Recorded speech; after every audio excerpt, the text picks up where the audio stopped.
이 우크라이나와 러시아 전쟁이 작년 2022년도 2월 24일에 시작해서 한 2달이면 끝난다고 호언장담했지만 지금 1년 6개월이 넘게 지금까지도 계속되고 있습니다. 전쟁은 잔인하고 치열하며 파괴의 허망함과 죽음의 공포로 공기를 가득하게 합니다. 오늘 성경 본문 당시의 상황에서도 바벨론이 유다를 침공하여서 그 전쟁의 고통과 어려움들이 가득한 상황이었습니다. 많은 백성들이 두려움 속에 있었습니다. 유다는 결국 바벨론에게 패하고 바벨론의 포로가 되었습니다. 많은 사람들이 포로로 잡혀가게 됩니다. 그런데 전쟁 속에 더 큰 아픔이 있습니다. 적국이야 괴롭히니까 미워할 수 있지만 아픔이란 어디에서 발생하는가? 내부에서 발생하게 되는 것이죠. 전쟁 속에 속이고 또 야비하고 비열한 또 배반하는 일들이 벌어지게 됩니다. 관계가 무너지게 되고 서로를 믿을 수 없는 상황 속에 스파이가 생기고 여러 많은 사람들이 자신의 이익을 쫓아 적국의 이제 앞잡이가 되는 그런 일들이 벌어지게 되는 것이죠. 이제 전쟁 후에 바벨론에 많은 사람들이 포로로 잡혀갔지만 이제 그곳에서 큰 이 갈등이 생깁니다. 끝까지 저항하면서 유대에 남아있던 이들, 그리고 잡혀가지 않았던 이 백성들이 있고 또 바벨론에 포로로 잡혀간 사람들이 있는데 처음에 1년, 2년이야 그런 큰 차이가 느껴지지 않지만 이것이 10년이 되고 20년이 되면서 점점 서로 다른 지역에서 서로 다른 문화로 큰 다름이 생기게 되었다는 것이죠. 많은 차이들이 보이기 시작합니다. 그런데 이 바벨론의 포로로 잡혀간 사람들과 예루살렘 본토에 있는 사람들의 이런 갈등하는 것, 달라지는 것을 가장 잘 이해할 수 있는 민족이 바로 우리 민족입니다. 우리 민족의 역사 속에서도 그런 일들이 많이 있었습니다. 특히 대표적으로 1600년대에 조선시대에 이 인조라는 왕이 다스리고 있었을 때에 그때 이 중국에서는 청나라가 이제 세력을 얻고 조선을 침범하였습니다. 그래서 그때 일어난 이제 전쟁이 병자호란인데 그때 결국 남한산성까지 갔던 이 인조 왕이 항복을 하게 되고 이제 굴욕스러운 이 사건을 맞게 됩니다. 그때 이제 청나라의 이제 속국처럼 청나라에게 항복한 증거로 인질을 보내게 되는데 인질로 자진해서 간 사람이 바로 이 인조의 아들이었던 소현세자였습니다. 그러니까 왕자, 소현세자라는 왕자가 이제 청나라로 가게 됩니다. 너무 슬퍼하였고 우리 이 조선이라는 이 나라의 이 치욕이다라고 생각을 했습니다. 세월이 흘렀습니다. 긴 세월이 흘러서 이제 청나라에서 뭐 이만하면 됐다. 그리고서는 다시 그 왕자 소현세자를 조선으로 돌려보내게 됩니다. 얼마나 기뻤는지 모릅니다. 아주 기쁨 가운데 소현세자를 맞이하였습니다. 이제 아버지였던 인조가 기뻐하면서 내 아들이 돌아왔다 이렇게 이야기를 했습니다. 그런데 문제는 거기부터 시작이 되었습니다. 왜냐하면 당시 청나라가 카톨릭을 받아들이면서 서양의 여러 가지 발전된 문명을 보기 시작했고 응용하기 시작했습니다.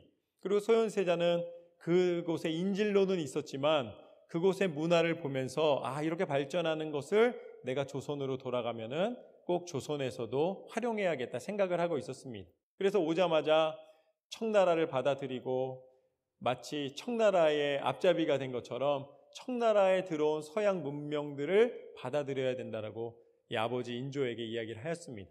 근데 인조는 영 못마땅한 거예요. 이 조선을 지키는 것은 서양 문명이나 이 중국의 영향에서 벗어나는 것이라 믿고 있었는데 돌아온 아들이 오히려 그것을 받아들이라고 하니 그것이 달갑지가 않았던 것이죠. 물론 분명한 원인은 밝혀지지 않았으나 이 소현세자는 결국 이 독살을 당하고 죽고 맙니다. 그만큼 문화를 받아들이고 그 갈등의 간격을 좁히는 것이 쉽지 않다는 것이죠.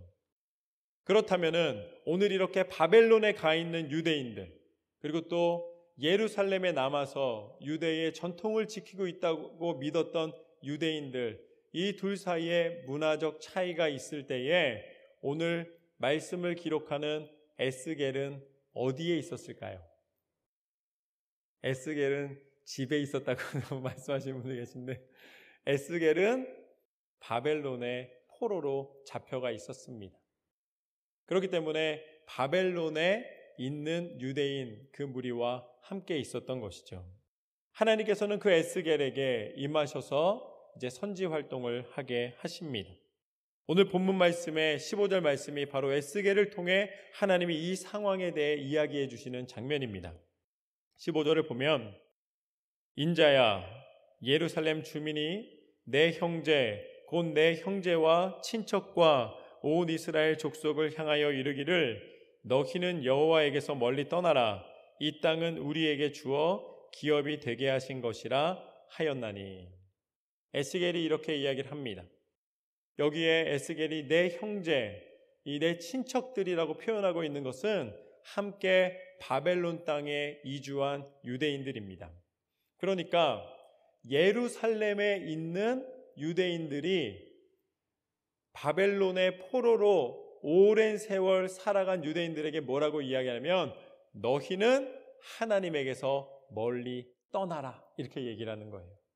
너희는 이 순수한 이 선민의 이 지킴이 없었기 때문에, 전통의 지킴이 없었기 때문에 너희는 이방 민족에 물들고 이미 이 유다에서 떠났기 때문에 너희는 이방 민족과 다를 바가 없다라는 것이죠. 너희가 스스로 하나님의 선민이라고 생각하지 말라는 것입니다. 오직 하나님의 약속의 백성은 유다에서, 예루살렘에서 머물고 있는 우리다. 우리가 전통적으로 모든 것을 다 계승하였다라고 이야기하고 있는 것이죠. 이제 이 다름을 이야기하고 오히려 바벨론에 있는 사람들을 무시하고 그들은 더 이상 하나님의 백성으로서 쓰임받거나 인정받을 수 없다라고 이야기하는 이 시점에서, 그렇다면 하나님은 어떻게 생각하고 계실까요? 하나님도 그래, 유다에 있었으니까 너희가 나의 정통 선민이다 라고 말씀해 주시는가? 그런데 말씀에서는 그와 반대입니다. 그 말씀이 바로 오늘 말씀의 16절 말씀입니다. 하나님이 이렇게 말씀하십니다. 그런즉 너는 말하기를 주 여호와의 말씀에 내가 비록 그들을 멀리 이방인 가운데로 쫓아내어 여러 나라에 흩었으나 그들이 도달한 나라의 들에서 내가 잠깐 그들에게 성소가 되리라 하셨다 하고. 하나님 뭐라고 말씀하시는가? 유대인들 예루살렘에 머물러 있었기 때문에 너희가 거룩한 백성이 될 수 없다라는 것입니다. 비록 바벨론에 갔지만, 그들이 고통당하고 그들이 아픔의 세월을 보냈지만, 그들이 그곳에서 하나님을 그리워하며 그 땅을 다시 한번 회복하기를 간구하며 그들이 회개하고 돌아섰을 때에 나는 오히려 예루살렘을 떠나 바벨론의 고통밤을 당하며 머물고 있는 그들에게 잠시의 성소가 되었노라. 내가 흩어진 그들과 함께하고 있노라 라고 하나님 말씀하십니다. 오히려 내 뜻은 어디에 있었는가? 그 바벨론 땅에, 아니면 아수르 땅에, 여러 땅에 흩어진 그 백성들이 나를 간구하며 찾는 그 간절한 고백 속에 있었노라. 오히려 예루살렘에 머물면서 이제 내가 전통이고 스스로 마음을 높이고 스스로 하나님의 백성이라 이야기하는 너희에게 함께하지 않노라 라고 하나님이 말씀하고 계신 것입니다. 이것이 오늘 말씀의 첫 번째 교훈입니다. 하나님의 나라는 하나님이 계신 곳이다. 하나님의 나라는 어디인가? 하나님이 계신 곳입니다. 하나님의 나라는 모양과 형식에 있는 것이 아니라는 것입니다. 하나님의 나라는 거룩의 내용입니다. 삶이 선한 것처럼 보이고 삶이 거룩한 것처럼 보이고 삶이 사람들이 부러워할 만한 많은 조건을 가지고 있다는 것, 그것이 거룩함을 증거하는 것이 아니라는 것입니다. 그 속에 하나님이 계시지 않다면 그 사람의 인생은 하나님의 백성이 될 수가 없다는 것입니다. 하나님의 나라가 아니라는 것이죠. 그래서 능력 있고 부를 이루며 유명한 사람들이 오히려 그것으로 말미암아 세상적으로 채워진 삶으로 말미암아 오히려 우울함과 약을 먹고 또 그 허망함 속에 스스로의 목숨의 가치를 버리게 되는 경우를 보게 되는 것이죠. 하나님이 계시지 않는 인생은 채워진 인생이 될 수가 없고 길을 찾는 인생이 될 수가 없고 어둠을 벗어날 수가 없다라는 것입니다. 그래서 디모데후서 3장 5절 말씀에 바울을 통해 하나님이 이렇게 말씀하십니다. 경건의 모양은 있으나 경건의 능력은 부인하는 이 같은 자들에게서 내가 돌아서라. 경건의 모양이 아니라 믿음, 그 안에 들어있는 속사람이 하나님을 온전히 사랑하고 따름으로 말미암아 순종의 삶을 살아갈 때에 그 영혼을 통해 하나님의 동행하심을 나타내시는 것입니다. 그것은 어떻게 하면 가능한가? 어떻게 하면 내가 하나님과 동행하는 삶을 살아갈 수가 있는가? 말씀을 읽으시기를 주님의 이름으로 축원합니다. 하나님은 말씀 속에 계십니다. 하나님은 살아계신 말씀이십니다. 그래서 우리가 말씀을 읽고 그 말씀을 붙잡고 기도하면서 말씀대로 실천하며 순종하며 살아갈 때에 우리는 비로소 하나님의 백성임을 고백하게 되는 것입니다. 매 순간마다 묻는 질문이 있어야 합니다. 내가 과연 하나님 말씀을 읽고 살아가고 있는가? 매 순간마다 이 일이 하나님이 진정으로 원하시고 기뻐하시는 일이신가? 저는 여러분의 한 걸음 한 걸음이 하나님을 바라보며 나아가시는 삶이 되시기를 주님의 이름으로 축원합니다. 누가복음 17장 21절 말씀에서 그래서 예수님은 이렇게 말씀하십니다. 여기 있다 저기 있다 못하리니 하나님의 나라는 너희 안에 있느니라. 하나님의 나라는 우리 안에 있는 것입니다. 그리스도 예수를 믿는 믿음 안에서 말씀 안에서 하나님이 내 안에 함께하고 계시기에 우리는 승리하는 삶을 살아갈 수가 있는 것입니다. 더 이상 복을 찾아 따라다니고 헤매는 삶을 살아갈 필요가 없습니다. 점집에 가서 물어보고 누군가를 의지할 필요가 없다는 것입니다. 우리는 하나님이 내 안에 계실 때에 그 복으로 말미암아 하나님이 주시는 축복을 누리는 삶을 살아가게 됩니다. 그래서 창세기 12장 말씀에서 아브라함에게 하나님 분명히 말씀하셨습니다. 너는 복이 될지라. 땅의 모든 족속이 너로 말미암아 복을 받을 것이라. 이제는 복을 찾아다니는 인생이 아니라 여러분이 하나님과 동행하심으로 복의 근원이 되어서 여러분이 가는 곳마다 복된 곳, 하나님의 나라가 이루어지는 역사가 나타나시기를 주님의 이름으로 축원합니다. 방황이 아니라 하나님과 동행함으로 하나님의 축복을 전하는 삶이 되십시오. 계속해서 17절 말씀을 보면 이렇게 나와 있습니다. 너는 또 말하기를 주 여호와의 말씀에 내가 너희를 만민 가운데에 모으며 너희를 흩은 여러 나라 가운데에서 모아내고 이스라엘 땅을 너희에게 주리라 하셨다 하라. 비록 지금은 바벨론의 포로가 되고 여러 지역으로 흩어져 있지만 궁극적으로 하나님은 고통을 주고 패배의 쓴맛을 주는 것이 목적이 아니라 오늘 말씀에 나와 있는 것처럼 나는 내 백성을 다시 모을 것이다. 내 백성을 통하여 그 은혜를 나타낼 것이다. 분명히 약속해 주고 계십니다. 이것이 오늘 말씀의 두 번째 교훈입니다. 하나님의 회복하심을 믿으라. 하나님은 회복의 하나님이십니다. 우리는 팬데믹이라는 예상치 못했던 시절을 겪었습니다. 갑작스럽게 모든 것이 단절되고 집에서 꼼짝을 못했습니다. 예배를 드리러 교회에 나오고 싶어도 나올 수 없었고 마트에 가서도 한 명씩 줄 서라고 해가지고서는 바구니 하나 준 다음에 한 명씩 집어넣어주는 이상한 세상을 한번 살았습니다. 제가 가서 제일 재밌으면서도 참 슬펐던 게 계란 사려고 그러는데 계란에 뭐라고 써 있어요? 2판 이상 구입 금지 이렇게 써 있었습니다. 아니요, 파는 게 더 필요한 이게 그 마트 아니겠습니까? 그런데 제한된 물품밖에 살 수 없는 시절이 있었습니다. 그때 성도님들이 전화 오셔서 항상 하시는 말씀이 뭐냐면, 목사님, 교회에 나가서 그 예배당에서 예배드리는 것이 얼마나 소중한 것인지 이제야 알았습니다. 라고 하시는 분들이 정말 많았습니다. 이제 열렸습니다. 집에 계시지 않으시기를 주님의 이름으로 축원합니다. 주일은 하나님을 만나며 예배하는 날입니다. 하나님이 회복해 주셨는데 여전히 그 회복을 누리지 못하면 그것처럼 어리석은 것이 어디에 있겠습니까? 우리는 하나님이 주신 은혜를 누리며 살아갈 수 있는 하나님의 백성입니다. 하나님 18절에 이렇게 말씀하십니다. 그들이 그리로 가서 그 가운데 모든 미운 물건과 모든 가증한 것을 제하여 버릴지라. 하나님이 우리를 회복해 주셨다는 것은 우리 삶의 회복을 담을 만한 그릇이 준비됐다는 것입니다. 내가 당뇨병은 치료하고 싶은데 설탕 과자 먹는 게 너무 좋으면은 그거는 치료가 일어날 수가 없는 거예요.